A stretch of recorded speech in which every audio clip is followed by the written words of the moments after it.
Hi guys. So I thought I would do a flip through on some journals that I've got listed on Etsy that I haven't talked about or shown yet. And yeah, so these are some older journals that I made, oh gosh, I don't even know how long ago, but this one is one of my favorites. One of my first junk journals that I made with the intent of um, selling. So anyway, so here's a couple of them, and I'll do that. I actually have 5 that I wanted to show, and I'll try to get them all into one video. I kind of think it's going to wind up being 2, otherwise it'll be way too long. But anyway, so this is the first one. This is kind of an oversized book. It's internally it's more of a sewing theme, sort of. But although the title of the book that I used was the Book of Knowledge, so, and it had some really cool pictures in it and stuff that I've used in a lot of other journals. Anyway, so just some paper flowers on the cover, glue strings, some paper flowers on the cover that are attached pretty firmly. I mean, this book could definitely take a beating and come through just fine. So, and then there's a little fabric flower that I made and attached on there. 2 signatures. I used some eyelets here just to be sure that the binding didn't accidentally over time tear the spine. So there's the back, and every once in a while I'll take my an ink applicator and just kind of swipe it across, and I kind of did that on the back here just to kind of make it look like it's been around the block. So anyway, so the closure is a piece of elastic through the back, and then it's like this hook and eye closure, so it just kind of slips on like that. So mainly red and white theme on this book. So I just sort of went through all my paper and that kind of stuff and pulled out anything that was red and white and tried to use it in this book. So here we go. There's another fabric flower on the inside. I was really excited to make a whole bunch of these, and then I realized, yeah, they're way more work than I want to put in. So anyway, some little pockets, little tuck spot there. It's an old postcard that I sort of fussy cut a little bit. And a lot of the pages in this book, I think like the first sheet on each signature is this sort of heavy cardstock with pattern tissue layered on it and sewn on the sewing machine. And this is actually a pocket. I should put a tag in there. So, and some layered, there's a lot of sewn pages in this book. There's an old family picture there.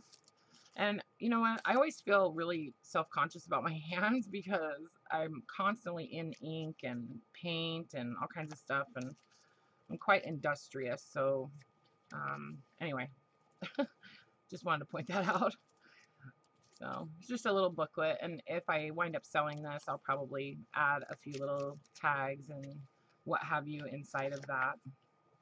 So this is this is made out of some book pages, and I just recently put this in here because I made these a few days ago and was flipping through this book, and I thought it needed something on there, so just some little cards slipped into each of these little pockets. This is from an old Honey Bunch book.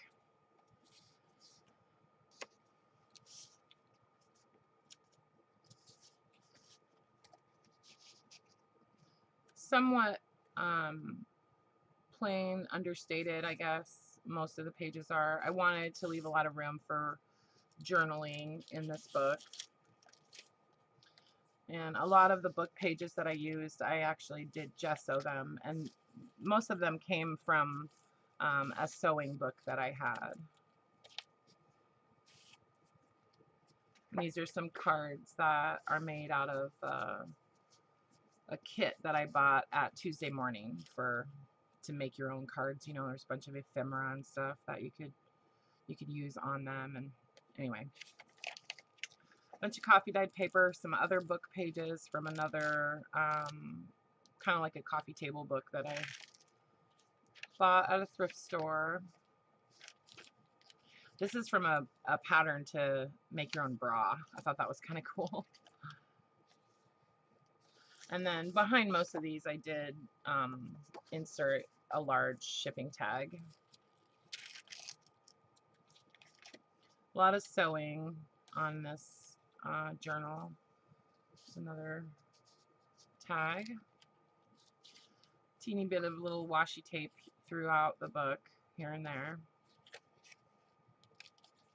There's another one.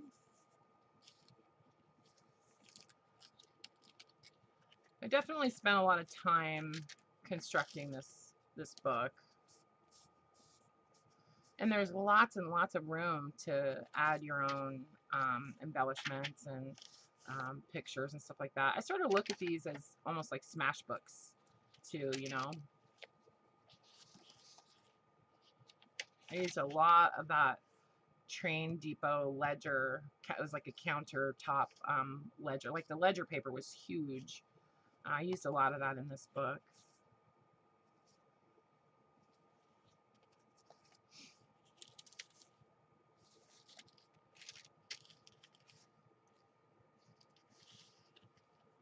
Some graphics fairy images and stuff in here too. There's another one of those cards. A little bit of a doily sewn onto the edge of that pocket.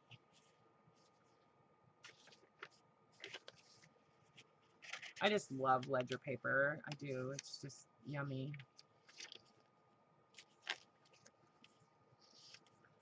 This is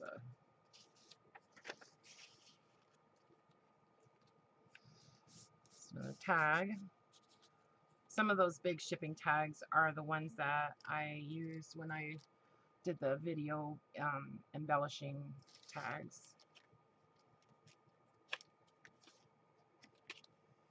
Pretty coffee stained or tea stained doily in that.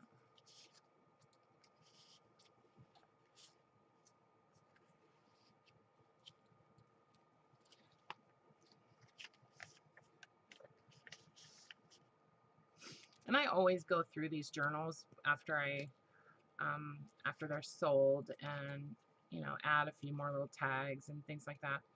This is from the Flow book for paper lovers. I actually just deconstructed my third copy of the third volume of that publication, and I just love it. I love the Flow books for paper lovers. I was going to try to keep it forever until it was worth like $1 million or something, but it's paper and I can't resist it. Hope the volume is okay on this. I'm still trying to figure out how to adjust that so that you guys don't have to turn your volume all the way up.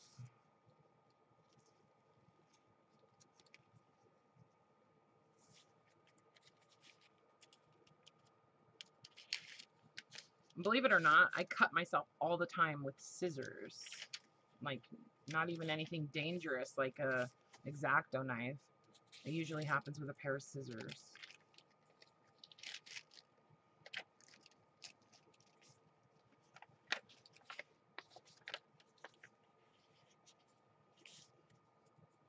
And that's just stitched on there. Graphics fairy.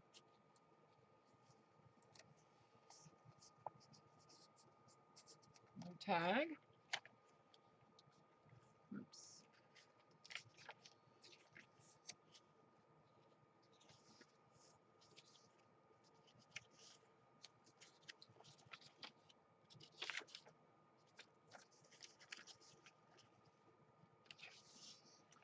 Like I said, lots of room for writing in this book. Lots of big sheets. Or smashing or whatever.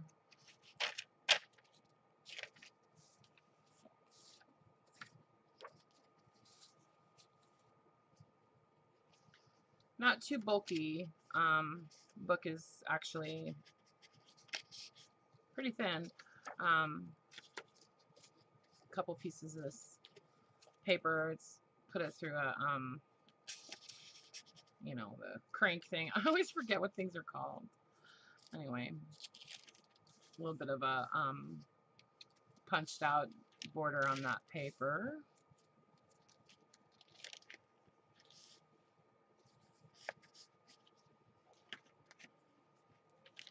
Coffee stain doily, little card. It's another one of those cards.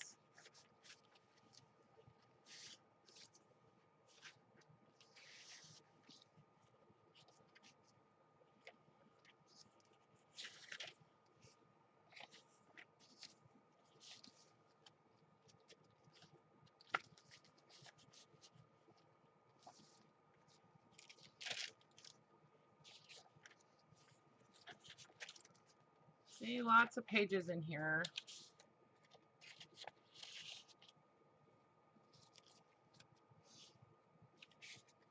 There we go. A couple pieces of paper there.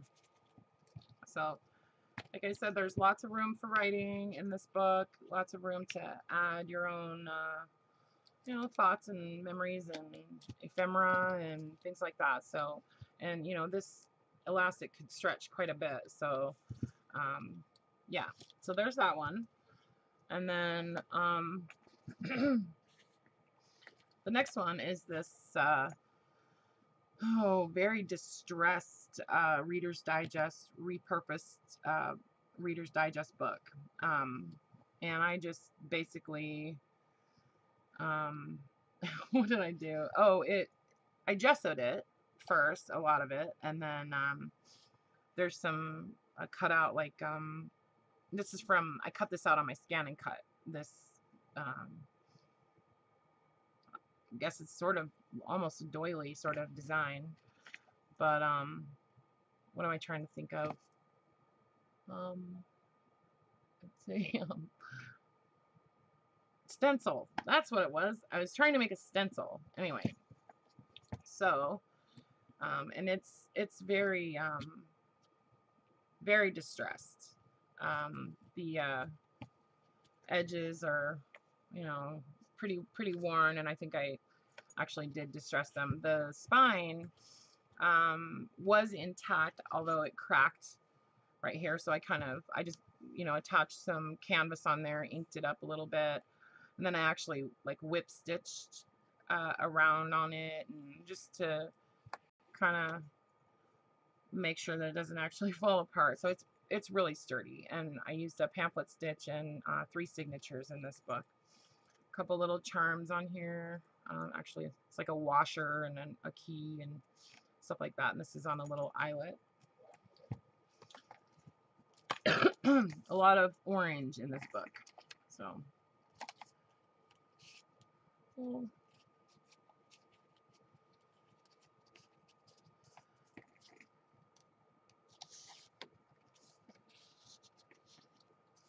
Yeah, kind of grungy, shabby, fun.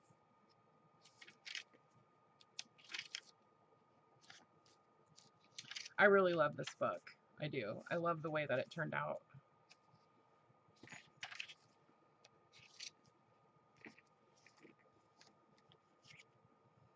Plain card. Yeah, this is a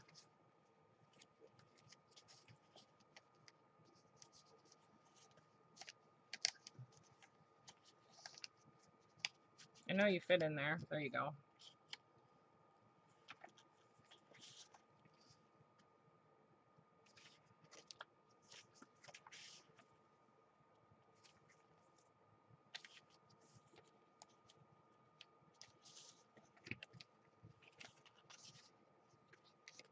This is from a coloring book that I cut apart.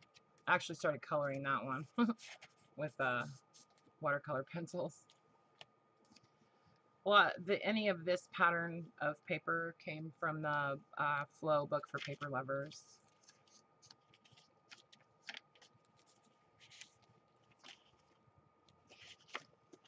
It's another family picture.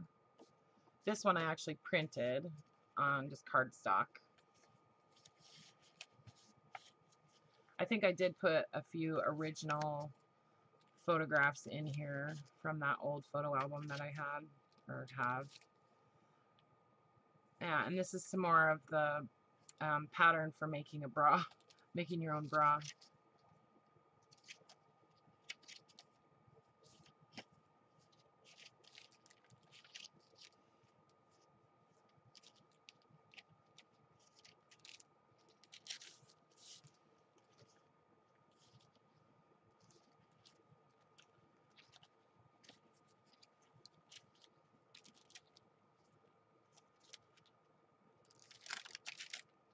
It's hard to do stuff with a band-aid on your thumb.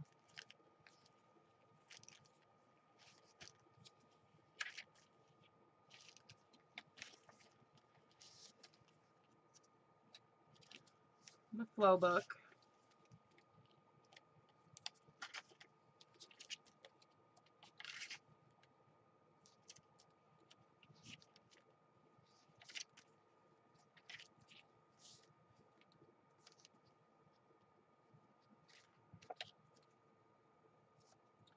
And any of these dark pieces that, you know, pieces of paper or whatever, I've considered whether or not you could use like a gel pen or something like that to write on them, which you could. Or not. And do whatever you want, right?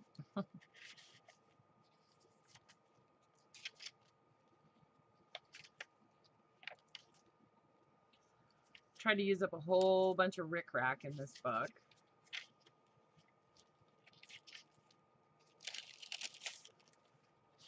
These are just some sheets of scrapbooking paper. I put some, stenciled some texture paste on those. It's kind of like an opalescent texture paste. Sewing pattern or instructions.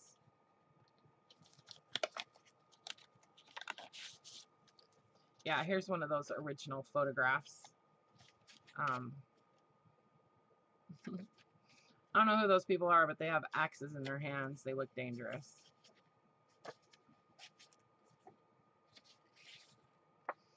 An old postcard. I think that's from Italy or something.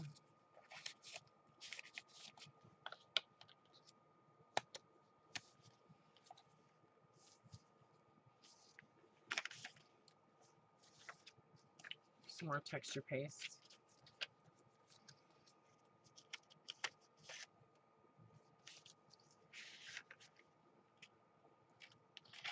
This piece of ledger paper happens to have some of the original like writing on it from the train journal or the train station.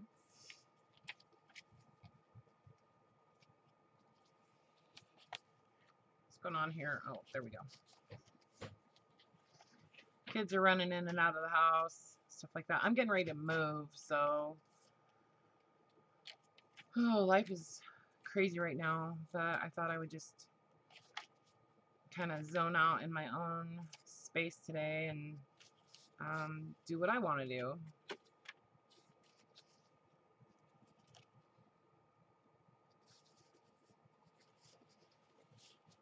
Envelope made out of some coffee dyed pages out of a coloring book.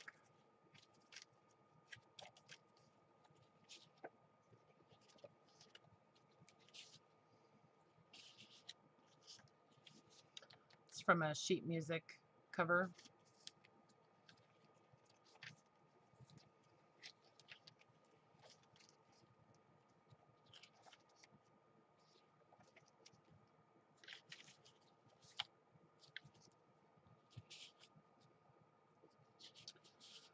So there we go. Pretty junky, distressed Reader's Digest book, and this is also one of my favorites. So anyway, so those two, and then I think I will do another video to show you guys the other three that I wanted to flip through. So okay, so there's those, and these are actually both listed on Etsy, kind of towards the beginning of my shop. So if I remember, I'll try to link directly to the listing on this video. So, and then in the listing on Etsy, yeah, that doesn't matter. I get confused sometimes about what I'm supposed to link where. But anyway, so there's that one. And this guy. So you can see this one is substantially larger. Anyway, you guys have a great day. Thanks for watching. I'll post this right away, and then I'll get the other one up as soon as I can. Okay, thanks for watching.